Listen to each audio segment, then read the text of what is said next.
boa tarde. No programa de hoje você vai acompanhar como é possível emagrecer com a técnica bypass intestinal e ver o depoimento de um paciente que perdeu 108 quilos após essa cirurgia.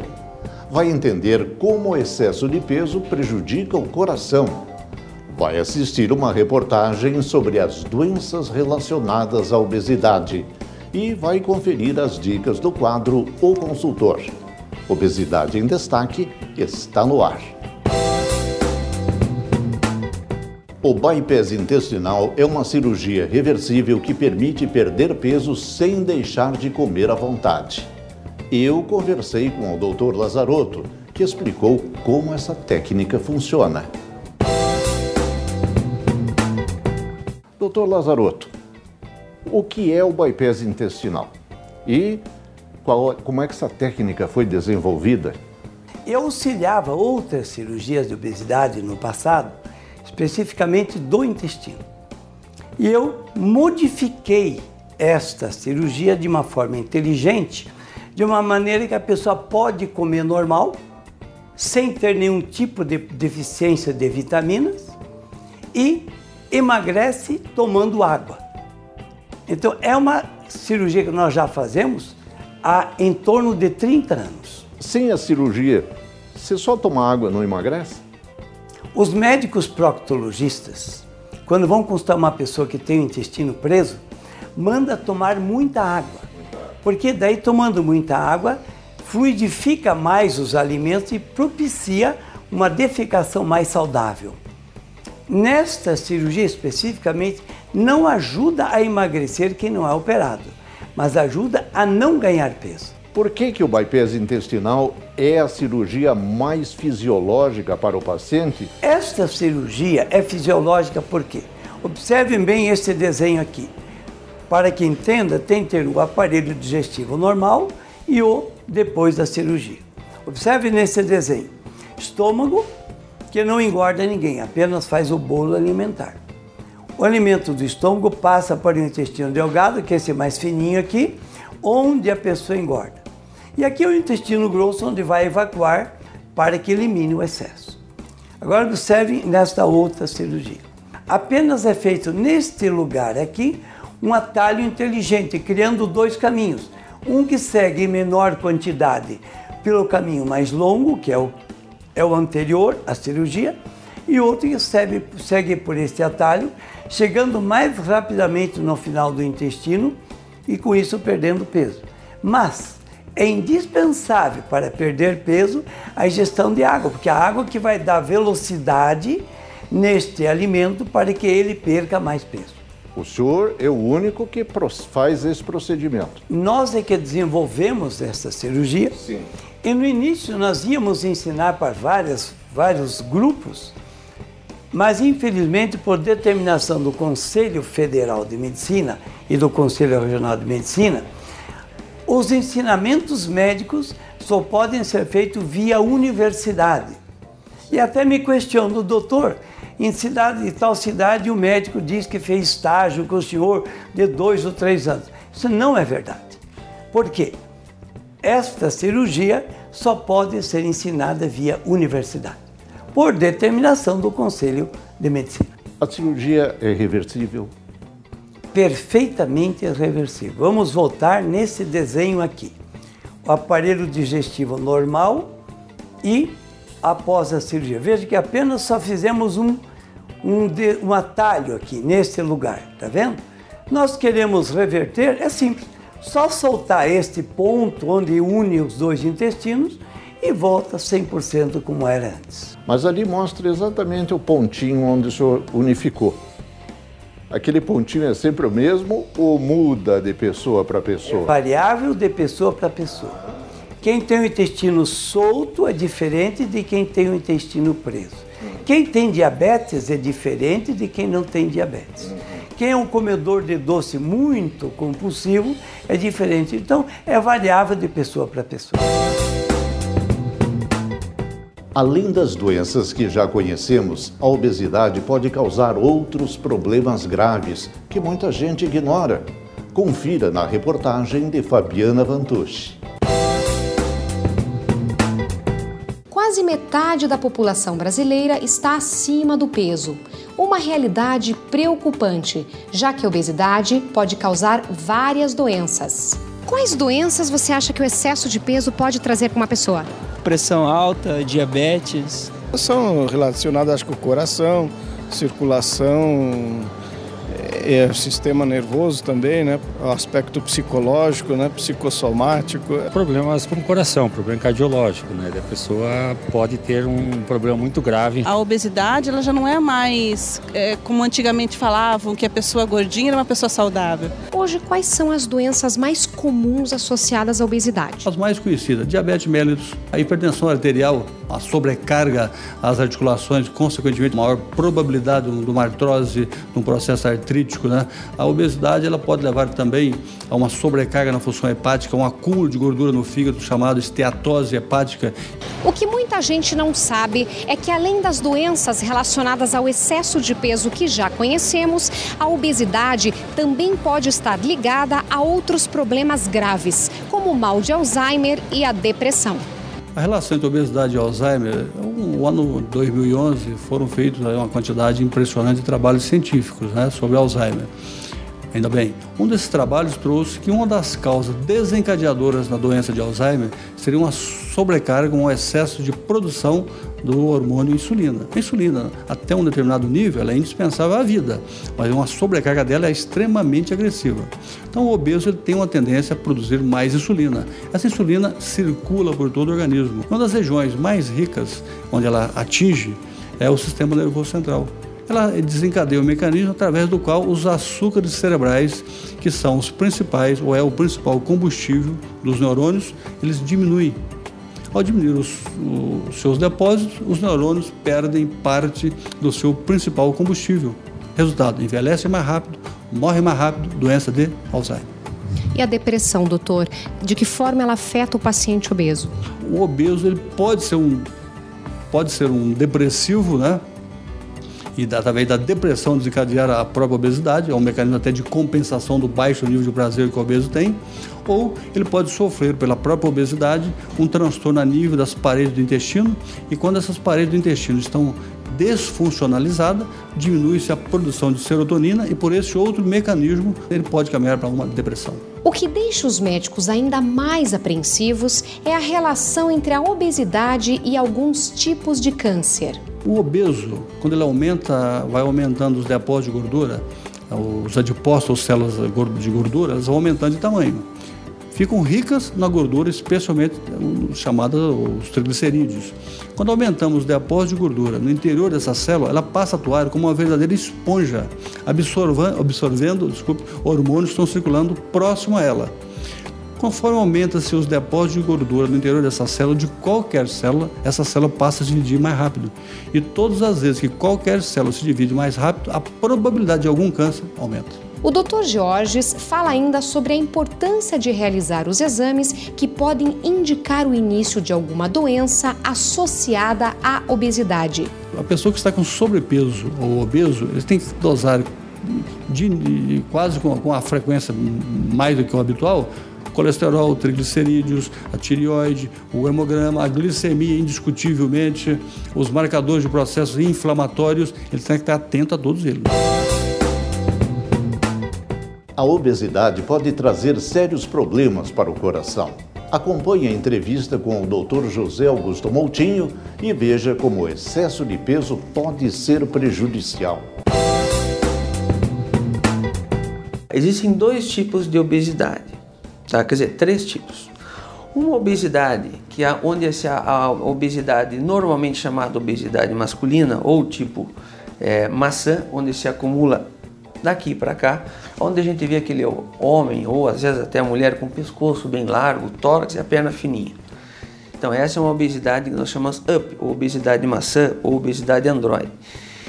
Esse tipo de obesidade tende a acumular as gorduras nos órgãos, não só no intestino, como no coração, nas artérias do pescoço, ou seja, esse tipo de obesidade é uma obesidade mais perigosa, que tende a evoluir com algum outro tipo de doença. Existe outro tipo de obesidade feminina, ou obesidade ginecoide, ou obesidade em massa, onde a obesidade se acumula no quadril, nas pernas, normalmente é encontrada nas mulheres. Esse é um tipo de obesidade que não traz tantos males ao coração, não afeta tanto o sistema cardiovascular. E a obesidade mista, né? Ou seja, não é nem gordinha, é uma gordura mais equilibrada. Aí pode tanto afetar como não afetar.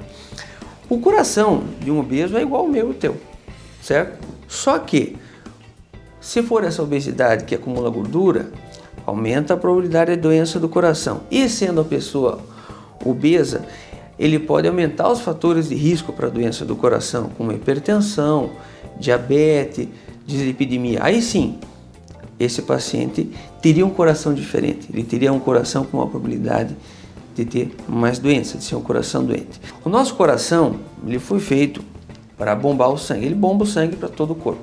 Um coração que tem que bombar um volume maior de sangue para um peso de 150, 180, 200 quilos, ele vai sofrer mais.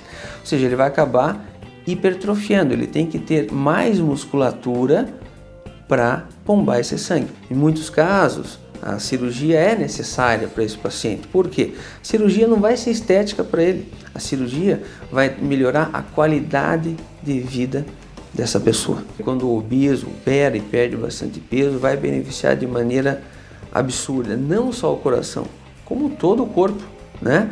Vai diminuir a carga do coração, diminui as dores articulares, diminui problemas vasculares, problemas de pele, a probabilidade de você vir desenvolver diabetes. Eu posso falar com mais exatidão da técnica do Dr. Lazarotto, do bypass intestinal, onde eu acompanho esses pacientes com uma frequência maior. O que acontece com a cirurgia? Veja, como foi feito um atalho aqui no meio e a comida está passando mais rápido por esse lado, ela acaba chegando mais precocemente nessa porção final, chamada de íleo terminal. Como ela passa mais rapidamente aqui e não passou por todo esse trajeto e apenas uma parte, essa porção final começa a trabalhar mais.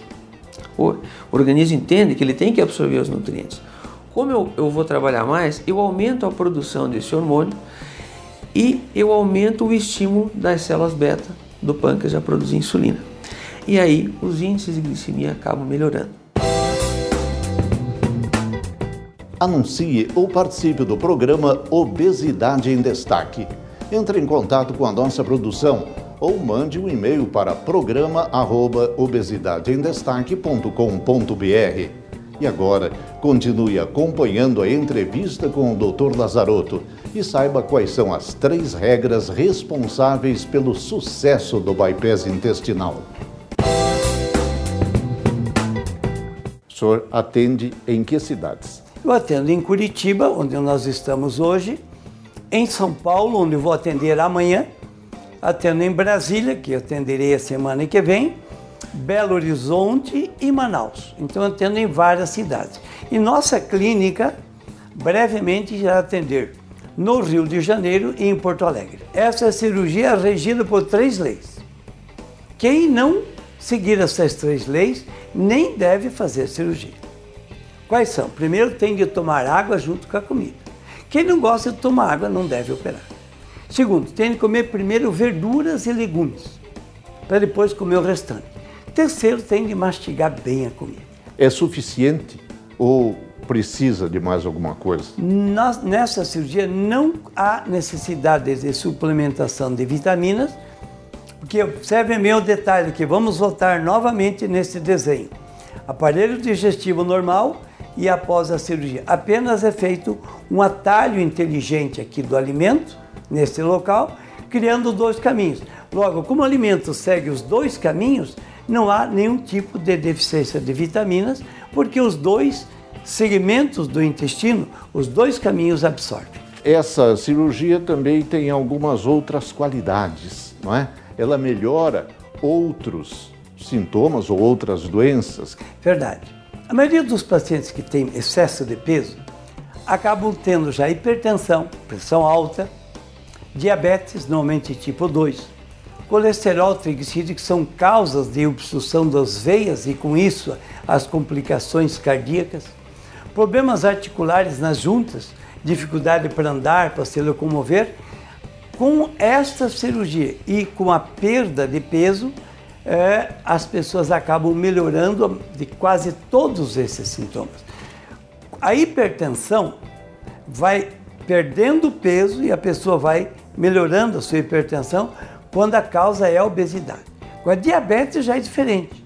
Logo após a cirurgia, diabetes tipo 2, todas as cirurgias de obesidade, elas, no momento que o alimento chega no final do intestino, estimulam os hormônios incretínicos, que são hormônios que estimulam para melhorar o diabetes, aumentar a quantidade de produção de insulina, e com isso, brevemente, os pacientes acabam melhorando do diabetes, mesmo sem perder muito peso. Opera a gordura e melhora o diabetes. Melhora a autoestima. O maior prazer da vida é comer. Tudo gira em volta de uma mesa. Por isso que essa cirurgia é bem fisiológica. A pessoa come normal, come à vontade, né? Aí, perdendo o peso, o amor próprio dela volta. Ela pode comer como todo mundo come e melhora a sua hipertensão, melhora a sua diabetes, suas dores nas juntas e assim uma série de patologias. Você vai saber agora como a saúde do humorista Dedé Santana melhorou após o bypass intestinal. Acompanhe a entrevista.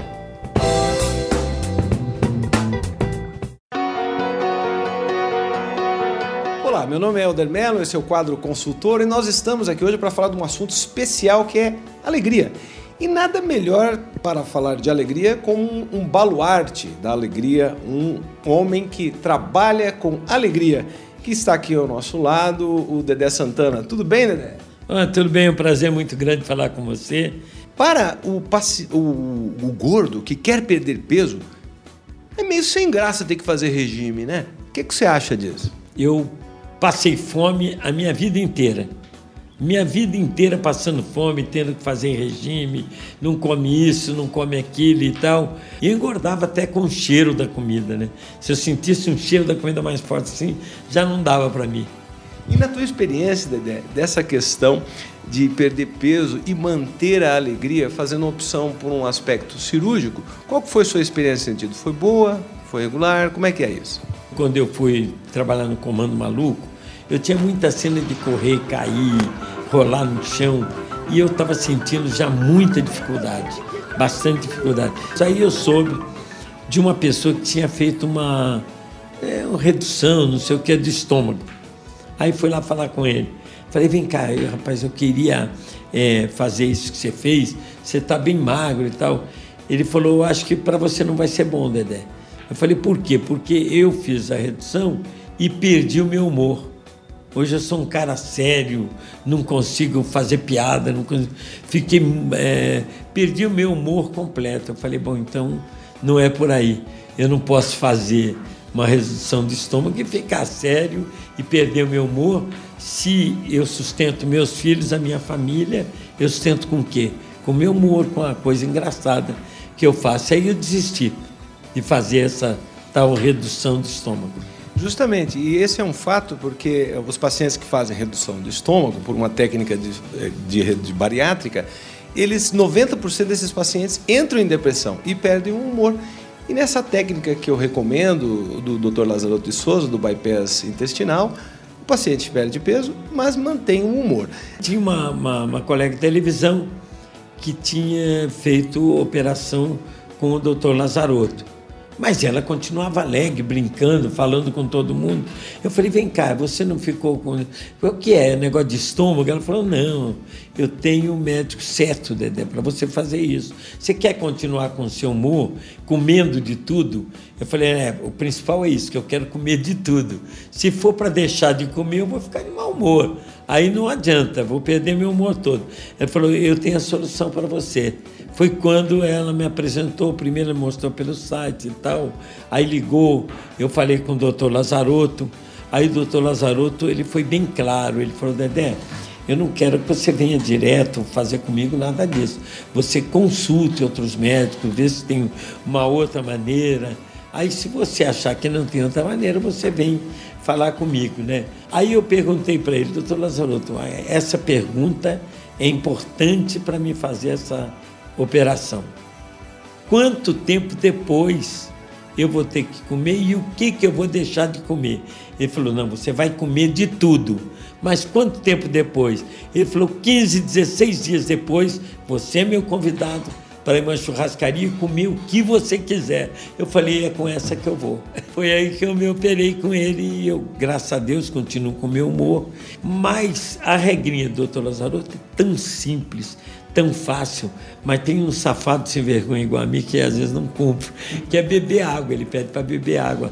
É uma garrafinha de água antes do almoço, mas depois. Só durante as refeições, você não deixar de tomar água. E eu sou muito esquecido, eu esqueço toda hora de beber água, mas assim mesmo eu perdi quase 40 quilos, quer dizer, e agora depois de um tempo eu fiquei com 35 quilos a menos e continuo com esses 30, eu fico na base aí de 35, 34, 36, fico por aí porque eu não cumpro as regras.